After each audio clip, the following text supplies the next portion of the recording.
Народно-ослободителната војна тогаш, дали беше национална војна или беше класна војна? Видите, по своето раководство, таа може да има боја класна.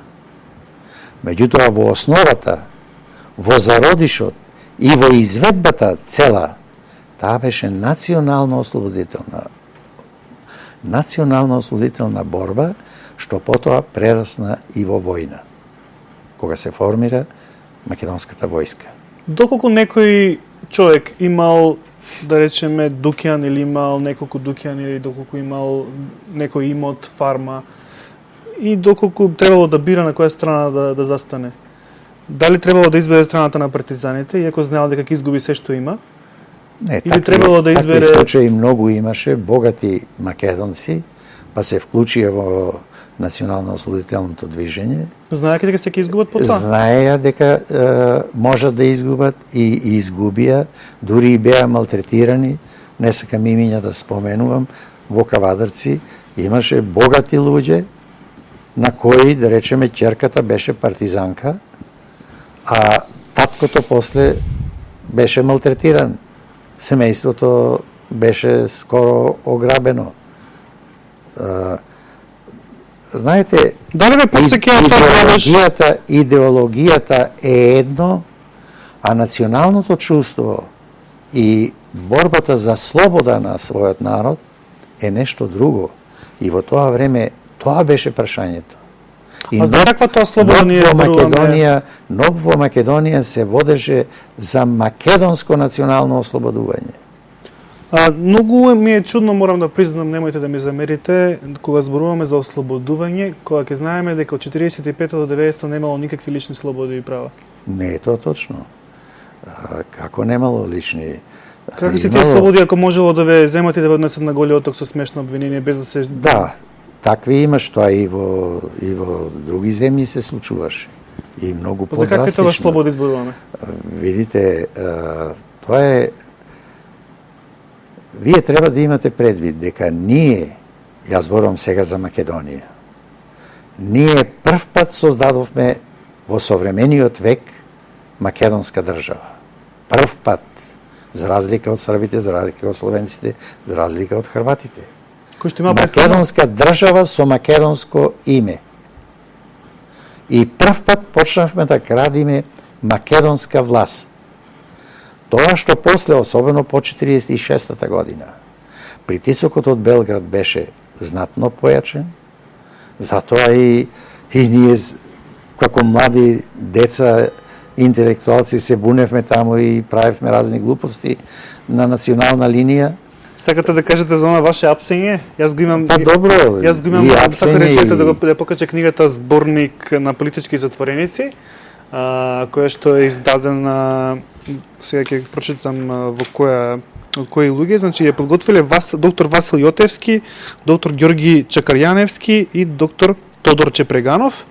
И во оваа книга, само да објаснам, се работи за збирка на луѓе кои што биле тоа се документи, кои што биле обвинети и осудени од страна на комунистичката власт. Внатре може да се најде вашето име. Да. Вие сте биле осуден. Значи, за дело против народ и државата. 48 година, Ристовски Петров Блажо, роден во Кавадарци, 1930. 31. Тоа е пишува 30. Да, за да бидам осуден, тие ме прогласија дека имам 18 години. Меѓутоа, јас сум роден 31-та и немав тогаш едва и наполнив 17 години, а не отиде 18. Така што ве осудија под лажни обвиненија, па дури немаа ни право ни да ве осудат, бевте малолетник, значи. Па како малолетен веројатно немаа право, меѓутоа Јас сакам да го прочитам обвинението, е многу интересно, ќе биде многу интересно да го прочитаме.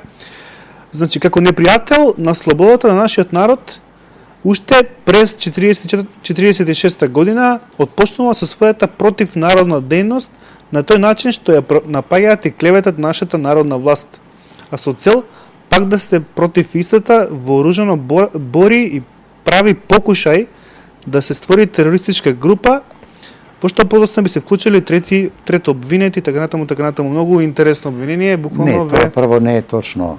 За некои членови тоа може да се однесува за еден од повозрастните, кој бил вклучен во некои други организации. Меѓутоа, јас нема врска со тоа, но ако ние зборуваме не 46-та година, ние 45-та година како активисти и веројатно првите демонстрации ги организиравме во Кавадарци.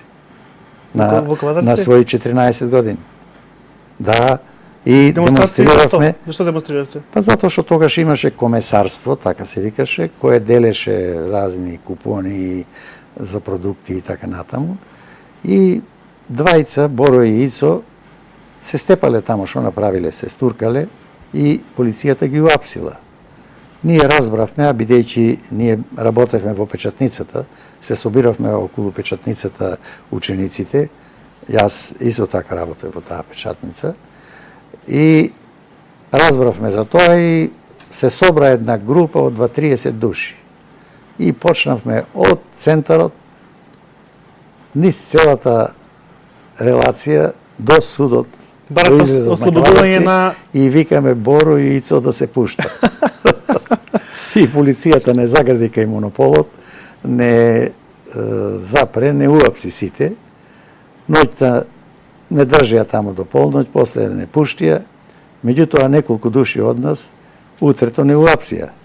И првиот затвор јас го имав 45-та година во подрумот на монополот, не затворија таму. Значи сте биле голема главоволка за вашиот родител? Па во таа смисла да. Кога сте биле затворен во затворот 48-ма, сте го виделе и Методи Андонов-Ченто во затворот, ме рекавте? Не, тоа е, јас го видов само еднаш. Ние носевме некои дрва на калето горе и само ми рекоа него Ченто долу во сопчето и ние надзиравме горе од калето и го видов како седи на една маса во една прилично просторна соба, за разлика од нашата соба, кај што бевме 18 души, тесна ćelија, па немаше место кај да спиеме исправени вака награб, туку настрана лежевме за да се собереме. Тој беше во комотна соба и пишуваше нешто на маса.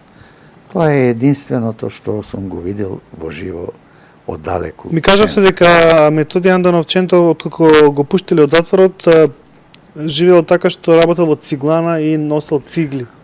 Работел се и се што и беше многу истезаван, така што мислам дека тоа е една од поголемите неправди што беа направени по ослободувањето, по она акција за ликвидација на тие, они како што ги велеа, автономистички стремежи на македонската интелектуална елита.